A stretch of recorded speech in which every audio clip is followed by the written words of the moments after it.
Hello, the Pioneer viewers. We continue to bring you all the developments regarding the Russia-Ukraine war. While the war continues with fierce clashes, there are also interesting developments, and incredible politics is being made in the background of the ongoing conflict on the front line. While Ukraine continues to maintain its importance on the agenda of international politics, there is a great support from Europe. One of the most common practices in times of war is disinformation. The deliberate misinformation of the information is called disinformation. The states can sometimes spread disinformation to confuse their enemies. Periods of war are also the most common periods of disinformation. Disinformation can be used to appear strong when weak or advantageous when disadvantaged.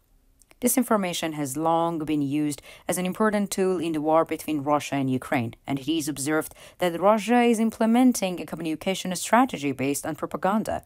For this reason, signs of disinformation are also being detected.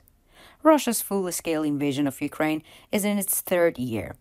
We have witnessed and reported on many developments over the past period, one of the most important of which was undoubtedly the rebellion of the Wagner Group working on behalf of Russia.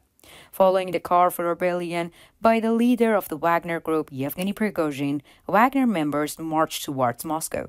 The rebellion, which took place at a critical time in the war and at the very moment when Ukraine was launching counterattacks, frightened Moscow.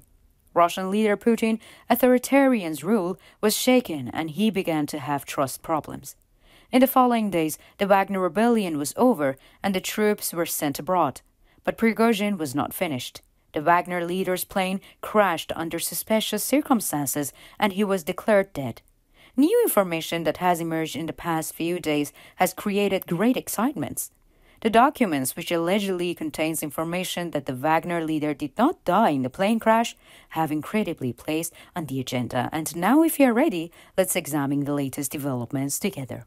As the Pioneer, we continue to report on Russia-Ukraine war. Don't forget to subscribe to our channel and turn on notifications so that you don't miss our daily map reports and reports on the agenda.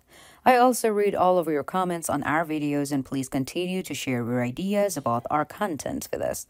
Let's start if you are ready, the Pioneer reports. The documents that have emerged in the past few days have shocked many sources claiming that the accident in which Wagner leader Prigozhin lost his life was not real and made incredible claims as a result of the document. When Prigozhin, the former leader of the Wagner, died in a plane crash, many claims put forward at the time claimed that he was not dead, but there were many sources saying that Prigozhin survived the plane crash, and however Prigozhin's body was identified by DNA after the crash over Russian territory in late August 2023. Days after the incident, Russia's investigate community announced in a report that all 10 people on the flight had been confirmed dead through genetic testing. After the announcement, other allegations gradually faded away. This week, however, the allegations against Prigozhin came to the fore again after a document emerged that records the death of Russian soldiers killed in Ukraine. A post shared on social media by Ukrainian military expert Igor Surshko quickly reached thousands of people. The post contained information about Russian soldiers who found and lost their lives in Ukraine. The post published in the direction of Robotyne Zaporizhia region in Ukraine and with the title Leaked List of 296 recently killed Russian VDV airborne soldiers contains information about the Russian soldiers. It is precisely at this point that credible allegation emerged, because the name of one of the soldiers on the list is a very familiar name, and the name of the soldier on the list is given pseudonym to avoid confusion, but his real name is Yevgeny Viktorovich Prigozhin. After the list was revealed, those who claimed that Prigozhin did not die in a plane crash shared the post, but the truth came out later. This other soldier, who is among the list of the personnel said to have been killed in the Zaporizhia region of Ukraine, is also listed as Yunusov Ruslan Fotakovich in other news reports.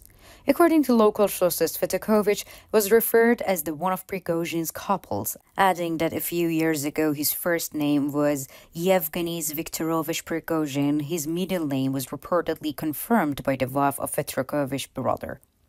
She also reported that Ruslan Yunusov renamed himself Yevgeny Prigozhin, but it remains unclear whether he was in a stand-in for a decade Wagner leader Prigozhin. After his death, multiple documents were allegedly found in Yevgeny Prigozhin's estate, including several passports with different names. Similar documents were said to have been found during the other raids on Prigozhin's properties before his death. The person on the short list is Yunusov Ruslan Fetikhovich, who is thought to have copied Prigozhin's name several years ago, and it's not clear why he changed his name or whether he's Prigozhin's stand-in. But it turns out that he's not the original Prigozhin, born more than 20 years before Fetikhovich, as a newspaper shared on the online post. So the allegations about the Prigozhin appear to be untrue, but the disinformation is growing every day, and in recent days, the Ukrainian army has been expanding its reach into Russia. A report published recently revealed that the Ukrainian army is expanding its area of attack into Russia, and it is showing that recent drone strikes on Russian territory have increased the country's area within Ukraine's firing range by 1.45 million square kilometers. Russia has been hit by waves of drone strikes since President Vladimir Putin launched his invasion of Ukraine in 2022, and with some strikes reaching Moscow. The Ukrainian army's strikes have mainly targeted ammunition depots and military warehouses. As the Ukrainian army's attacks reach deeper into Russia, public outcry is growing. The people of Russia, who have become more and more tense due to the war, are reacting to the Moscow's government. It is known that the opposition movements in Russia are restricted by the repression and intervention. Despite this, the people who are getting organized and showing their reactions to Putin, while the complaints of soldiers' families are increasing day by day, Moscow does not seem to have a solution. Although the contracts of the conscript have expired, the Moscow administration does not send the soldiers home. Soldiers who react to this situation are taken to the training camps, and under the name of the training camp, soldiers are subjected to physical and psychological torture. So, how do you evaluate the allegations against Prigozhin? Do you think Prigozhin could be alive? Do you consider the publication of the list of Russian soldiers as a security weakness?